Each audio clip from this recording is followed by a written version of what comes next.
Well, election season is right around the corner, and this year, age is a key factor among voters.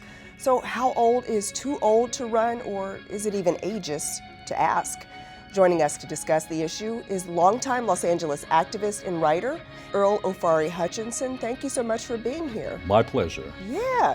So you've written a book about this issue. It is called Is Biden Really Too Old? The Politics of Age and Ageism in America. What prompted you to write this? Well, actually, the subtitle kind of tips it. The politics, not just the age and ageism, the politics of age and ageism. Never have I ever seen age become an issue. Oh. Why all of a sudden now age? So now we come to Joe Biden. What do we hear over and over and over? One of the major political hit points against him by Trump, the GOP, and critics, and a wide body of the general public. The guy's too old. The guy has cognitive decline. He's not fit to be the commander-in-chief. I mean, that's been a strong point they've been pounding him on. Then you've got conservative bloggers, conservative media. That's been out there and been put out there in the general public. Every poll I have seen, this is one of the things that really caught my attention and said, you know what, I think there's a book here. Every poll and survey I've seen has shown one thing across the board, almost uniformly.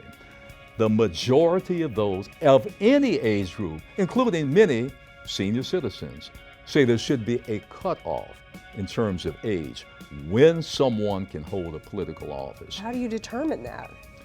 You can't. It's like beauty. It's in the eye of the beholder. And it's not just the presidential contenders. It's also, we ran into this issue with Senator Dianne Feinstein before she passed away. Right. Ruth Bader Ginsburg. I mean, and now there's even talk about Supreme Court Justice Sonia Sotomayor that she has some health problems and maybe she should step down. And then there was Mitch McConnell. So it's a big issue in Washington. Well, and that's why I say it's developed a life of its own. And my guess is as we go forward, it's going to be more and more of an issue. So, for example, there's not a day that goes by when you don't see watchers looking at Biden and reporting, we caught him where he stumbled. Yeah. So you're going to see all of that. And it's just buried in people's mind, the guy's too old. He's not going to be able to make, critical decisions, foreign policy decisions, life and death decisions. Is that true? Of course it's not true. The founding fathers in the Constitution, remember, they only put age on one thing, the presidency, 35. There's no age on anything else anywhere in the Constitution. All right, well, Earl Ofari Hutchinson, thank you so much for coming in. My pleasure.